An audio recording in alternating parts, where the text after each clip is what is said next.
Today, we're going to look at 3 places you can't go and people who went there anyways. But before we get into those stories, if you're a fan of the strange, dark, and mysterious delivered in story format, then you've come to the right place because that's all we do and we upload once a week. So, if that's of interest to you, the next time the like button says they need to replace their tires on their Toyota Corolla, offer to do it for them and to pay for them, but make sure you replace their tires with enormous, oversized monster truck tires. Also, please subscribe to our channel and turn on all notifications so you don't miss any of our weekly uploads. Okay, let's get into today's stories.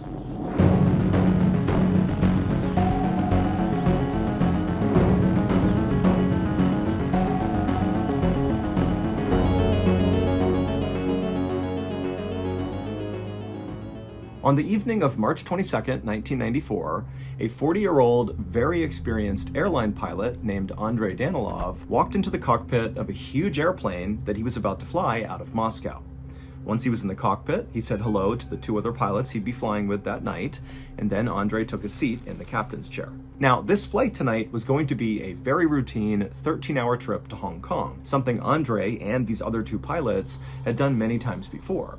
But this night, Andrei was totally dreading this trip because one of the pilots he'd be flying with that night was a guy that Andrei just could not stand. His name was Yaroslav Kudrinsky, and he was going to be the relief pilot that night. So Andrei is the captain and the primary pilot. He has a co-pilot or first officer who sits right next to him, and then behind those 2 would be Yaroslav, the relief pilot, who basically is just there in case the captain or first officer needed a break. And so basically, Andrei was going to be forced to interact with Yaroslav all night long. And so as passengers made their way onto the plane, and as Andrei went through his pre-check procedures to get ready for this flight, Yaroslav just started yapping away about how amazing he was and what a great dad he was because he brought his kids on this flight. You know, they hadn't done a big international flight before, and so he was letting them fly with him that night. And then also Yaroslav began talking about this big surprise he had for his kids that was really going to show what an incredible father he really was. Now, Andrei and the first officer were listening to Yaroslav, but they were basically just completely ignoring him. They're not responding to him, they're not feeding into what he's saying, but Yaroslav didn't care. He just kept on rambling on and on and on about how amazing he was. And so finally, Andrei got clearance to take off, and so even though Yaroslav was totally annoying him, he was able to take off, and they went up to their cruising altitude, and they began making their way towards Hong Kong. And the whole time, Yaroslav's just going on and on and on. And finally, 5 hours into this trip, Yaroslav is still just going on and on and on. And Andrei has just had it. He cannot stand to be around this guy anymore. And so finally, Andrei turned around and just cut off Yaroslav, who was mid-sentence about some anecdote about how strong his son was and what a talented wrestler he was. And so Andrei just cuts him off and is like, Yaroslav, take over. I'm taking a break. I'm going to go sleep for a bit. And so Yaroslav would stop what he was doing. He would stand up. He would take his seat in the captain's chair, and he would take over flying the plane. And so Andrei got up. He left the cockpit. He went to the very back of the plane in the main cabin to this row of seats that was reserved for him and the other pilots.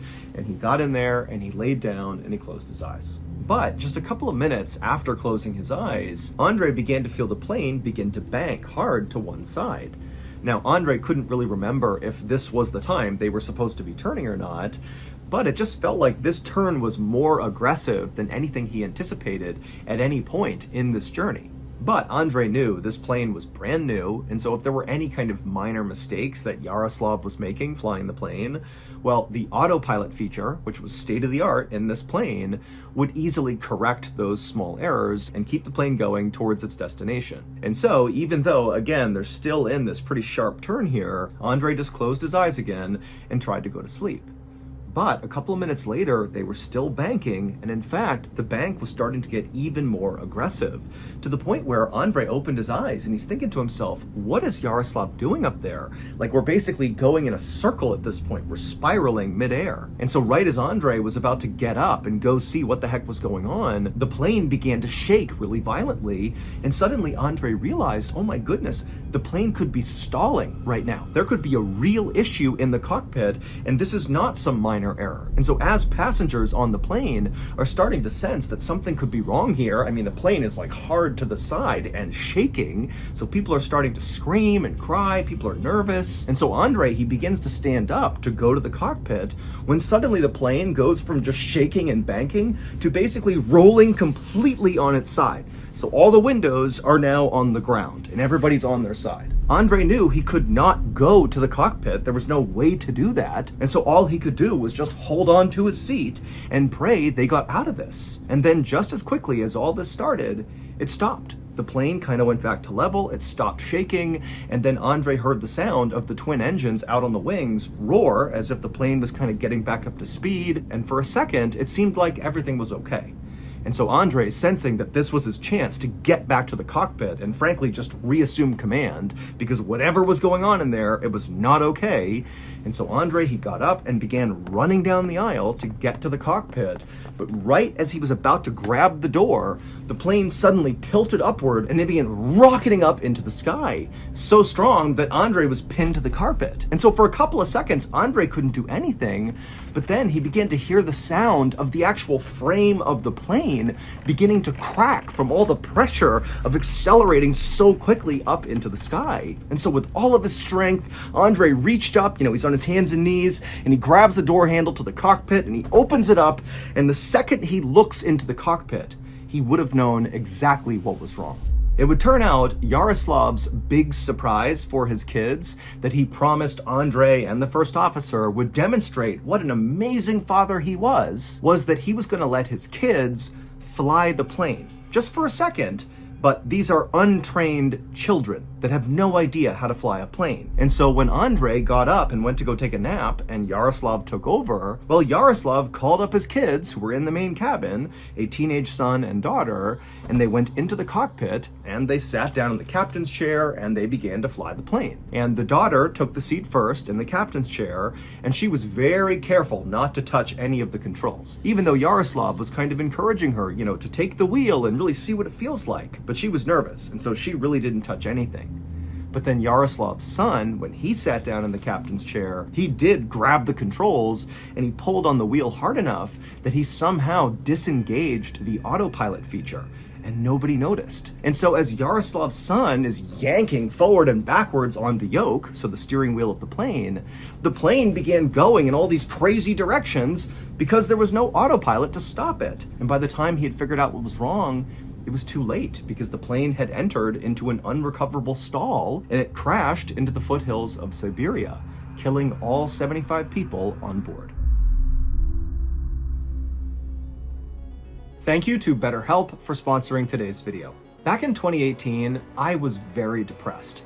I had just left the military and I was really struggling to re-assimilate back into civilian society, and it was making me depressed. And even though I was encouraged from a young age to open up and talk about my feelings when I was feeling down, as an adult, I just couldn't do it. I felt very insecure about it and was worried if I began talking about my problems that I would be viewed as kind of a weak person, or even worse, a complainer, something I was very worried about. But eventually I would go seek out a therapist because I became so miserable and it just had to happen.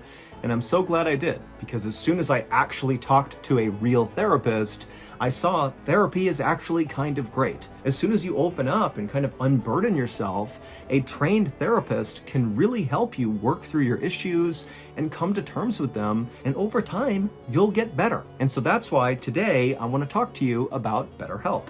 BetterHelp is a highly reviewed online therapy platform, which means you can get the help you need right from the comfort of your own home. And then after filling out a brief survey online, BetterHelp will usually be able to match you with one of their licensed therapists within 24 hours. And then it's up to you how you communicate with your therapist. You can chat with your therapist on your phone, your computer, phone call, video call, messaging. It's totally up to you.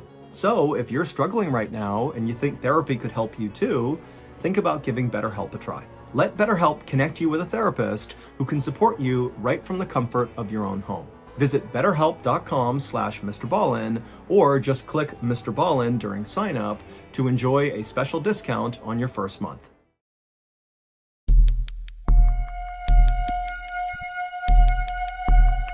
On the morning of September 19th, 2013, a man named Mark Casey sat with his girlfriend, Lynn Spalding, in the triage area of the emergency room at San Francisco General Hospital. A nurse took Lynn's temperature and her blood pressure, while Mark tried to explain what had been going on with Lynn over the past few weeks. Lynn, who was now 57, had been dealing with this really intense stomach pain. And so she had gone to the doctor, and she had been diagnosed with a urinary tract infection, and she was given antibiotics for it. But despite taking those antibiotics, it didn't get rid of the stomach pain. And in fact, her stomach pain was only getting worse. She was losing weight, and she just seemed really frail. But despite her condition obviously getting worse every single day, over the past few weeks, Lynn had basically refused to go back to the hospital, despite Mark saying, "We really gotta go, you're getting worse, we gotta have you looked at." But she just kept saying no. And then finally, when Mark noticed Lynn was now becoming somewhat despondent, like he would try to talk to her and her eyes would glaze over and she would look off into the distance like she didn't even hear him, Mark had just looked at Lynn and said, "You know what? I'm taking you to the hospital." And so he put her in the car, he brought her to the hospital, and now that he was here, he had to explain what was going on because Lynn was still despondent, just kind of staring off into space and very likely having no idea what was going on. And so after Mark gave all the information to the nurse said that, okay, Lynn needs to be admitted to the hospital. And so after a short wait, an orderly came over and pushed Lynn's wheelchair up to the 5th floor where she'd be staying, and Mark went with them. And then once in the room, Mark helped Lynn get settled in her bed.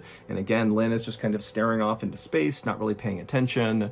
And then a whole team of nurses and doctors came in and hooked Lynn up to IVs and different machines to make sure they could monitor her. And then at some point, one of the doctors pulled Mark aside and said, we think Lynn is dealing with some kind of infection. And so what we need to do is run some tests to figure out what this infection is. And then hopefully we can treat it. And so Mark said, okay, that sounds great.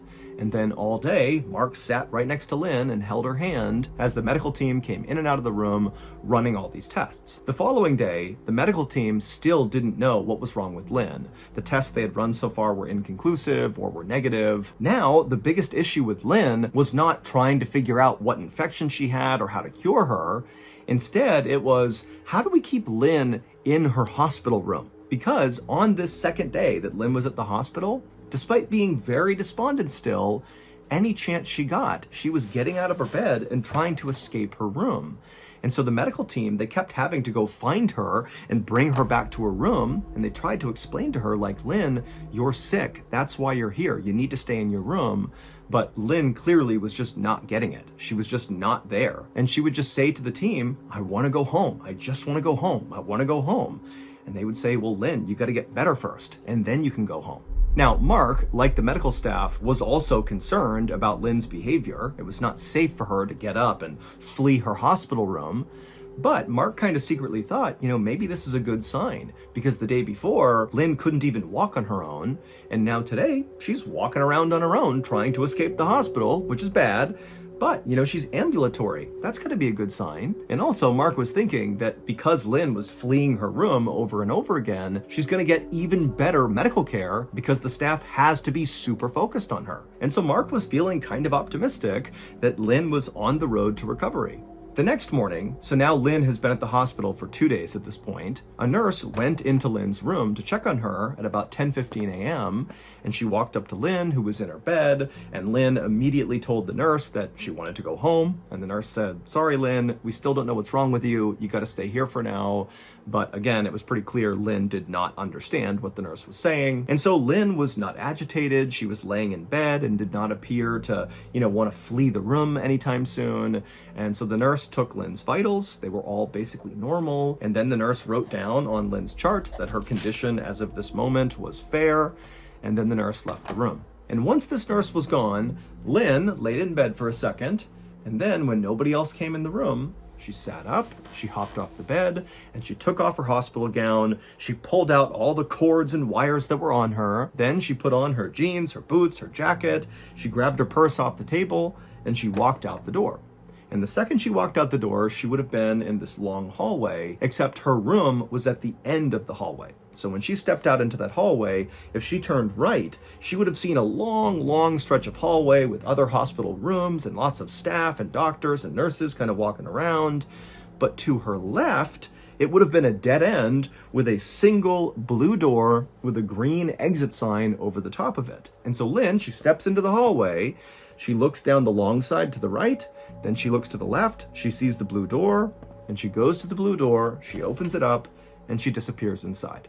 When the nurse came back to Lynn's room and saw she wasn't there, she reported Lynn missing. Now, remember, the hospital was well aware of the fact that Lynn had been trying to escape for the past 48 hours, and so nobody was really shocked by this. In fact, the hospital, their first move was to contact Mark, who had actually gone home the night before to get some real sleep and to take a shower. And so they contacted Mark and they said, "Hey, Lynn's not here. Is she with you?" And Mark was like, "No, I'm home. She's not here. I have not seen her. I haven't talked to her. I have no idea where she is." And so the hospital at this point began this huge search in their building, just checking the entire property for Lynn, but there was no trace of her. And so the police were contacted and they launched a search both of the hospital grounds and also of the surrounding areas, and they too could not find a trace of Lynn. It was like Lynn just vanished into thin air. That is, until October 8th, 2013, so 17 days after Lynn had strolled through that blue exit door.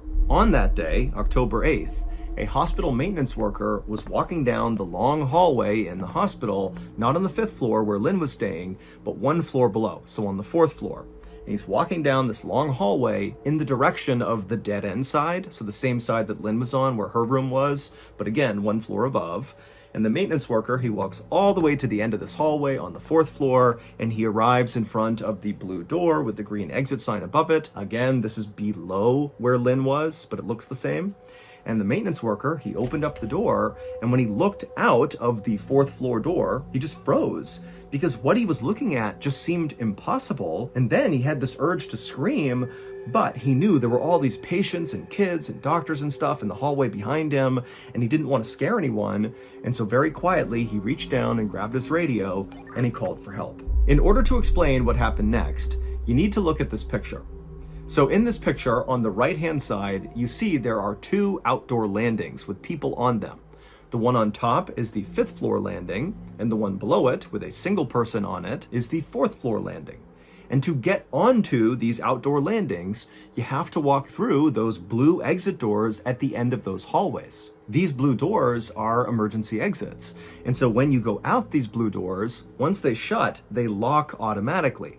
But now you're out on this outdoor landing, and immediately to your right, although you can't see it in this picture, there is actually another door that leads to this enclosed stairwell that will bring you all the way to the ground floor, where there's another door that's unlocked that will bring you out to safety. And so again, you walk out one of those blue doors, you're on this landing, you can turn, open up another door, you're in the stairwell, and you can evacuate. So, in theory, if you were a person that really wanted to escape this hospital, like Lynn did, going out one of these blue door emergency exits was a great idea. It would bring you to the ground. This is a way to escape the hospital. But remember, Lynn was totally confused. Mentally, she was just not there because of whatever illness was affecting her. And so when she walked out that door, she arrived on the 5th floor landing, and the door shut behind her and it locked. And the theory is, as soon as Lynn got out there, maybe she had some second thoughts and wanted to go back into the hospital. And so she turned and she grabbed that door and tried to open it back up again, but because it locks automatically, it wouldn't open. And so Lynn did have the wherewithal to turn and see this other door that led to this enclosed stairwell, the emergency stairwell that did go to the ground floor. She could absolutely go all the way down and escape. She could do that. She went into the stairwell and she went down one floor to the 4th floor landing. And when she got there, she left the stairwell and she went to that door that would lead back into the hospital on the 4th floor. And she tried it, but of course it was locked.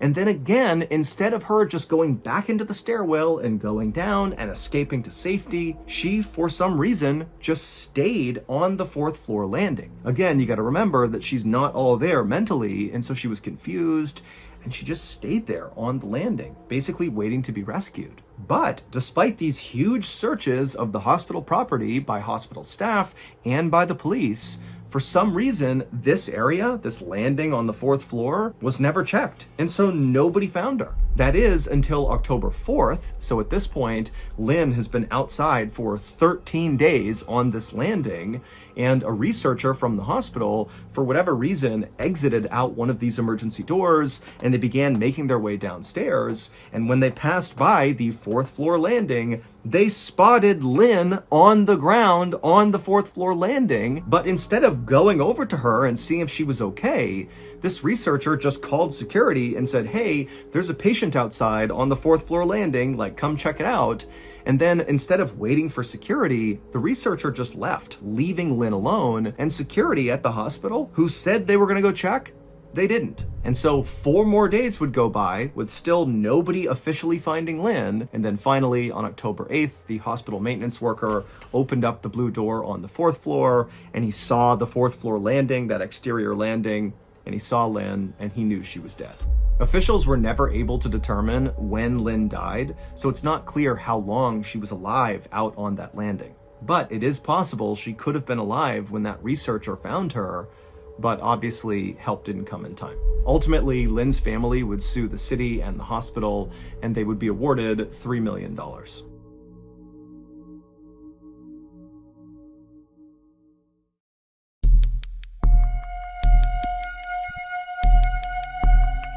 On May 28, 1986, a Florida real estate agent named Marguerite Welty walked up to the front door of this little white stucco home sitting right on the edge of Lake Placid in Florida. Marguerite pulled out a key from her pocket, she unlocked the door, opened it up, and then she turned around, and standing right in front of her were her clients, this young couple named Lois and Richard Goodman, who were thinking about buying a vacation home. And so this was one of the homes they were checking out. And so Marguerite smiled at her clients and gestured for them to come inside. The house sat at the end of a quiet, shady street lined with huge trees and other small vacation homes, and a lot of these vacation homes were perfectly manicured and beautiful, but the house they were touring today was not. It was unmaintained and overgrown, the paint was chipped and fading. It just looked bad, because the owner of this property at one time had used this house as their vacation home, but lately they had just kind of stopped coming out here, and so they really never came out to check on the property, and so it definitely had the look of an abandoned property. And now the owner didn't even know if they could fix it anymore, and so they decided they would just sell it and let somebody else deal with it. And so Marguerite led Richard and Lois into the house, and she brought them right into the carpeted living room, and the house was very musky and dark. All the windows were shut and all the blinds were drawn, and so Marguerite kind of instinctively walked over to the windows and began opening up the curtains and opening up the blinds, letting sunlight into the house. And so as this room is suddenly being lit up by the sunlight, behind her, Marguerite hears Lois and Richard start to laugh at something. And so Marguerite turned around to see what was so funny, and when she saw what Lois and Richard were laughing at, Marguerite did not think it was very funny. In fact, she thought the fact that they were laughing right now was kind of rude, especially when you considered what this couple had asked of Marguerite. They had come to Marguerite and said, hey, we want to buy a vacation home. It needs to be perfect. It needs to be on the water. It needs to have this and this and this. But we have a tiny budget. Go find us homes. And so Marguerite had really struggled to find vacation homes that were in their budget, but then she had found this diamond in the rough, this house on the coast of Lake Placid. It had 3 bedrooms, 2 bathrooms, it had a garage, direct access to the water, it even had a boat dock. This house was perfect. Now, of course, this house had obvious downsides, like the fact that it was clearly a fixer-upper. Anybody who bought this home would have to put a lot of work into just making it livable again. And then also, there was a distinct weird vibe about the property itself. Because the owner was never there, they had covered all the furniture inside of this home with white sheets, which kind of gave it a sort of haunted house vibe. And then also, there was virtually nothing of value inside of this home, because again, the owner was like never here. But for some reason, there was this super intense security system on the house. There was cameras everywhere, and the windows had metal bars over them. And so the aesthetic inside and outside this house was not a good one. But again, Marguerite felt like if they could just look past the negative stuff, this was really the perfect place for them. But now, here Marguerite's clients were, laughing away at the kind of goofy interior of this home.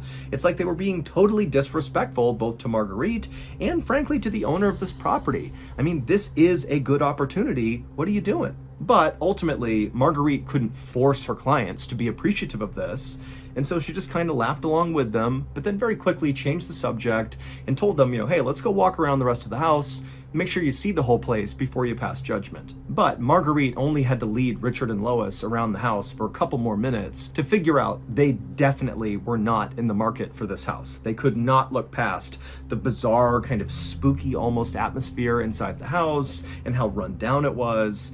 So they were just not going to put an offer on this house, and Marguerite knew it. And so even though Marguerite was definitely frustrated, she told her clients, don't worry about it. I'll go back to the drawing board. I'll find more properties and we'll check those out. And so Marguerite led Richard and Lois out of the property. She shut and locked the door behind her, and then she and her clients left. 2 days later, on May 30th, 1986, the owner of this rundown old vacation home came by to check on the property. Basically, because they were trying to sell it, they just wanted to go up and make sure there were no obviously bad things about the property. They knew it was in rough shape, but, they're just doing a sanity check. And so they get to this property, they open up the door, and they step inside, and right away, the owner is hit with this horrible smell. Now, the owner knew it normally did not smell great inside this home, but this smell he was smelling now was just so bad. It was so pungent, he knew it was not normal. And so the owner began walking around the house trying to figure out where the smell was coming from, and at some point he found himself in the living room, and his eyes happened to land on the thing that Richard and Lois Goodman had been laughing at 2 days earlier. Except when the owner saw this thing, he didn't think it was funny at all. In fact, what he did is he instantly turned around, ran out of the house, grabbed a phone, and called 911. 4 days earlier, on May 26th, a 28-year-old man named Thomas Lopez Ruiz, who was living in this makeshift campsite down by the water near Lake Placid, he decided to leave his campsite and go into town to try to earn some money. Thomas did not have a steady job. Instead, he did odd jobs in town whenever he could to earn a few bucks. But on this day, when Thomas went into town, there was no work. So Thomas decided he would go rob one of the many vacation homes along the coastline of Lake Placid. And the home that he picked is the same vacation home that Marguerite would take the Goodmans to 2 days later. And so Thomas arrives in front of this overgrown property, and he tries the doors, and they're all locked. However, Thomas had a plan. Thomas was a pretty small guy. He was about 5 foot 2 inches tall, only weighed about 140 pounds, and so he figured he could just slip through the chimney. That's how he could break into the house. And at first, it went great. He slipped in no problem, and before long, he was making his way down towards the inside of the house. But what Thomas realized as he went down the chimney is the chimney was not perfectly straight up and down. Instead, it was sort of tapered, where at the top it was wide, but the deeper you got, so the farther down you went in the chimney, the narrower the inside of the chimney got. And so when Thomas was almost all the way down the chimney, he got stuck. He could not get the rest of the way down, but where he got stuck, he couldn't grab the top of the chimney. He couldn't pull himself out. And so he is absolutely wedged, can't go down, can't go up, and making matters even worse was every time he exhaled, his chest would shrink a little bit, and that would cause him to slip a little bit farther, a little bit deeper into the chimney, and then when he would try to breathe in again, his chest would not be able to fully expand again. And so basically, every second that went by, Thomas was sinking lower and lower and lower by little bits, making it harder and harder and harder to breathe. And you got to figure that he was screaming for help, which again was causing him to breathe a bunch, causing him to sink even farther. And so it would have made breathing extremely difficult. And so Thomas is like in this absolute claustrophobic nightmare. And without outside help, he had no chance of survival. 2 days later, Marguerite Welty brought the Goodmans into that property, and she would open up the blinds, and sunlight would come into the living room, and Marguerite would hear Lois and Richard laughing at something, and she would turn around, and she would see they were pointing at the fireplace, and visible in this fireplace were 2 legs dangling down inside the chimney. They were not so far down that they were touching the ground. They were just kind of suspended in the air. And Lois and Richard, based on the way the house looked already, the kind of spooky vibe, there's white sheets over all the furniture, there are these bars on all the windows, everything is dark and dirty and kind of gross. Like there's this haunted house vibe to this place, and they're thinking this must be a Halloween decoration or some sort of prank, a mannequin kind of jammed up into the chimney, maybe to look like a robber breaking into your house or something, that the owner never took down, because clearly the owner stopped taking care of this property, and so it kind of makes sense that these decorations would be left out. And so Lois and Richard are laughing at this Halloween decoration, and Marguerite, she looks at the legs too and also thinks they're just some Halloween decoration, doesn't think anything of it, and so finally they end up leaving, and that was it. But as I'm sure you all have guessed, of course those legs were not mannequin legs, those were Thomas's legs. And in fact, the creepiest part about this is Thomas may have been alive during the house tour. The autopsy showed he actually did not die of asphyxiation, so he didn't suffocate. He died from dehydration, which takes about 2 days, and this house tour was about 2 days in. And the day prior to the house tour, a neighbor had been outside and they thought they heard someone yelling inside of the property, but for some reason, the neighbor just didn't do anything about it. And so there's a pretty good chance Thomas was barely alive as they were touring the house. But, by the time the owner came back 2 days later and smelled that horrible smell, Thomas had passed away, and that smell was the smell of his body decomposing. Also, just to close the loop on this, it's not clear why the homeowner had that really aggressive security system with the bars on the windows. He just did. On the morning of May 26, 1990, Marlene Warren was at home inside of her beautiful mansion in Florida when she heard a knock on the front door. Marlene was busy and was hoping that her adult son might go answer the door, but when she looked over to the living room where her son was, she saw he was laying down watching TV and didn't even seem to have heard the knock on the door. So Marlene sighed and just walked over to the front door herself and opened it up. And to her surprise, standing on the other side of the door was a person dressed up in a clown costume, holding flowers and balloons. Now, Marlene loved clowns, and she had recently celebrated her 40th birthday, so she figured this must be someone's birthday gift to her, and she was thrilled. But after the clown handed Marlene the flowers and balloons, there was this loud popping sound inside of Marlene's house, and then Marlene fell to the floor, blood pouring down her face. So that's going to do it. I hope you enjoyed today's stories. If you did, be sure you check out our podcast called the Mr. Ballin Podcast that has hundreds more stories you can listen to right now, and many of those stories are only available on that podcast. They are not on this YouTube channel. So again, that podcast is called the Mr. Ballin Podcast, and it's available on every podcast platform. Okay, until next time, thank you so much. See ya. Wait, don't go anywhere. If you liked today's video about places you can't go, well, you're in luck because we have a whole series of them. Click here.